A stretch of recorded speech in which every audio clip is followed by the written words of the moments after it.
Vimos no episódio anterior todo o processo de planejamento do navio. No episódio de hoje, veremos a chegada do navio ao terminal.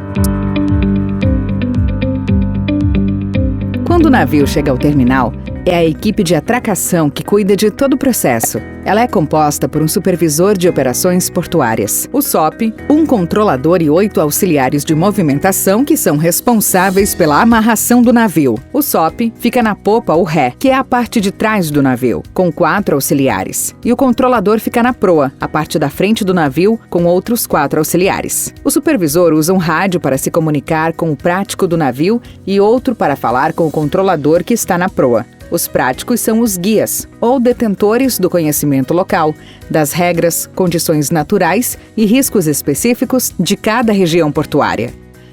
Eles trabalham diretamente com as tripulações das embarcações durante o trânsito nas chamadas bacias de evolução, regiões próximas dos portos, onde ocorrem as manobras de atracação e desatracação. O berço de atracação é o local no cais onde o navio encosta. E quem define o berço de atracação são os planejadores de navio. Nós, da Portonave, possuímos 3 berços de atracação. Toda embarcação tem um plano de operações. A primeira pessoa a subir a bordo é o agente da Anvisa, em caso de inspeção. Normalmente, ele sobe acompanhado do agente e do despachante do navio. Após a inspeção, o planner de navio e demais profissionais que trabalham a bordo estão autorizados. Quando não há inspeção por parte da Anvisa, normalmente o planner sobe junto com o agente e o despachante. Além deles, o SOP, os técnicos de segurança, os controladores de carga, os auxiliares de movimentação, os profissionais da manutenção e os da área reefer têm autorização para subir a bordo.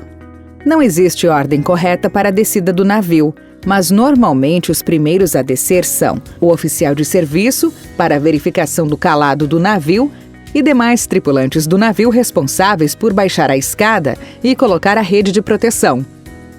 Para desembarcar os tripulantes, necessitam ter autorização da Imigração Brasileira, Polícia Federal.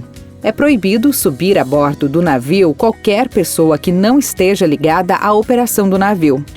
O acesso é regulamentado segundo legislação federal e Plano de Segurança Público Portuário ligado ao ISPS Code, que é o Código de Segurança Internacional, que define que somente quem vai exercer alguma atividade a bordo tem permissão para entrar.